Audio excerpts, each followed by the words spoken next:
Anda telah mengunduh podcast yang dipaparkan oleh Pendeta Dr. Erastus Sabdono ini dari truth.id/voice. Selamat mendengarkan podcast ini. Saudara-saudara, kebenaran hari ini berjudul Allah tidak mengambil kebebasan manusia. Satu hal yang harus kita sadari bahwa tidak ada yang lebih bertanggung jawab dalam hidup kita lebih dari diri kita sendiri. Saudara-saudara, setan dan Tuhan tidak dapat dituntut pertanggungan jawab atas nasib kekal kita atau atas nasib kekal seseorang. Sebab baik setan maupun Tuhan tidak dapat mengendalikan kehendak bebas seseorang untuk berbuat benar ataupun salah. Tuhan telah menyerahkan kedaulatan kepada manusia untuk menentukan nasib kekalnya sendiri. Ya, manusia menentukan nasib kekalnya sendiri. Sebagai buktinya, kita dapat melihat kisah Adam dan Hawa, Kain dan Habil, bangsa Israel, juga banyak lagi di dalam Alkitab yang menunjukkan bahwa manusia menentukan takdirnya sendiri. Semua itu pada dasarnya menunjukkan kepada kita fakta adanya hukum tabur tuai. Hukum tabur tuai adalah bahwa manusia menentukan nasib atau takdir atas keadaan dirinya sendiri tanpa campur tangan pihak lain. Allah memberikan kemerdekaan kepada manusia untuk bertindak dan menentukan keadaan dirinya berdasarkan hukum dan keadilan Tuhan. Jadi bagaimanapun manusia tetap terikat dengan hukum dan keadilan Allah. Manusia tidak dapat melepaskan diri dari realitas ini. Manusia tidak bisa melepaskan diri dari fakta ini, ya, fakta nyata ini. Jadi saudara yang dikasihi dalam Tuhan, manusia diperhadapkan kepada hukum dan keadilan Tuhan, yaitu berkat atas ketaatan atau kutuk atas pemberontakan. Oleh sebab itu kehidupan ini harus sungguh-sungguh dijalani dan disikapi dengan sikap hati-hati, saudara. Gak bisa sembrono, gak bisa sembarangan. Allah tidak pernah mengambil alih kebebasan manusia, sebab Allah lah yang menciptakan kebebasan itu. Dan Allah menghendaki agar manusia menggunakannya semaksimal mungkin. Manusia diperhadapkan pada pilihan-pilihan dan jalan hidupnya. Apakah ia hidup dalam ketaatan kepada Tuhan yang mendatangkan berkat, atau pemberontakan yang mendatangkan kutuk. Dalam hal ini kita dapat menyimpulkan bahwa nasib manusia ada di tangan manusia itu sendiri. Kalimat bahwa nasib manusia di tangan manusia itu sendiri harus dilihat dari perspektif kita sebagai manusia, bukan dari perspektif Allah. Allah memiliki bagian yang pasti, Allah penuhi.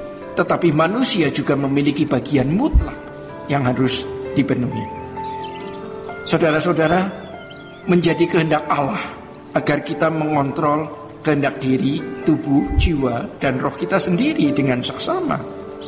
Penguasaan diri di mana seseorang mampu mengontrol dirinya sendiri dalam ketertundukan kepada Allah, membuat dirinya dapat menjadi anak Allah yang berkenan di hadapan Bapa. Hal ini bisa terjadi atau berlangsung dalam kehidupan kita, bukan karena Allah mengatur secara sepihak sehingga menghilangkan kebebasan kita. Manusia tidak pernah kehilangan kebebasan, ya, sampai menyerahkan kebebasan itu kepada Tuhan atau kepada musuhnya, kepada iblis. Ya, saudara, manusia tidak pernah menjadi seorang robot. Manusia tidak pernah menjadi seperti robot yang diatur oleh remote control. Hal ini merupakan ketetapan dan kedaulatan Allah. Kedaulatan Allah tidak menentukan bagaimana nasib masing-masing individu, tetapi kedaulatan Allah menetapkan bagaimana masing-masing individu menentukan nasibnya. Jadi manusia mengatur dirinya sendiri. Kalau ia mau mengatur dirinya sesuai dengan kehendak Allah, maka terbangunlah kehidupan yang sesuai dengan kehendak Allah. Jika tidak, maka tidak berlangsung demikian. Manusia yang menentukan sendiri. Kita juga dapat menentukan juga keadaan diri kita untuk hidup di dalam perkenanan Tuhan. Tentu semua ini bisa terjadi atau berlangsung dalam pimpinan Roh Kudus. Jadi saudara-saudara, saat pembiasaan diri kita menuruti kehendak Allah melalui penyangkalan diri terus-menerus, ini akan membuahkan kehidupan yang semakin serupa dengan Tuhan Yesus. Kita akan memiliki kehidupan yang semakin serupa dengan dirinya. Iblis menghendaki agar kita menggunakan kebebasan dengan ceroboh. Sebab ketika kita menggunakan kehendak bebas dengan ceroboh, maka iblis dapat lebih leluasa menguasai seseorang sampai pada level, ya. Iblis menguasai seseorang sampai pada tingkat penguasaan yang permanen. Terkait dengan hal ini, Paulus menasihati orang percaya untuk tidak memberi kesempatan kepada iblis. Efesus 4 ayat 27 mengatakan, ya, demikian ya. Jangan sampai ya, orang percaya memberi kesempatan kepada iblis. Kata kesempatan dalam teks aslinya adalah topon. Kata ini dapat diterjemahkan sebagai tempat berpijak atau pangkalan. Pangkalan yang disediakan seseorang bagi iblis dalam kehidupannya akan membuat seseorang hidup dalam penguasaan iblis sepenuhnya sampai tidak dapat melepaskan diri dari penjaranya. Ini sangat mengerikan, saudara.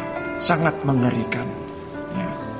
Jaring-jaring iblis yang menjerat manusia dimulai dari hal-hal kecil dan sangat sederhana. Bila hal tersebut dibiarkan, maka akan menjadi belenggu yang tidak dapat diputuskan. Oleh sebab itu, bagaimanapun kita harus setia, ya, harus setia dari perkara kecil dan waspada terhadap setiap hal yang dapat membelenggu pikiran dan daging kita. Maka dari itu, terkait dengan hal ini kita harus memahami dengan benar apa yang dimaksud dengan menyerah kepada Allah. Menyerah kepada Allah bukan berarti menjadi pasif, tetapi sebaliknya menjadi aktif mengenal Tuhan dan mencari kehendaknya untuk dilakukan. Dalam penyerahan diri tersebut, kita harus aktif mengontrol seluruh kehidupan kita. Di sini Roh Kudus akan menolong kita menghasilkan buah roh, yaitu pengendalian diri atau self-control. Dari pengendalian diri ini, seseorang tidak dapat dikuasai oleh kuasa gelap. Tetapi dari pengendalian diri ini, seseorang menyerahkan kehendaknya kepada Roh Kudus untuk dipimpin agar hidup dalam kebenaran dan kesucian Tuhan. Tuhan memberkati. Sola Gracia.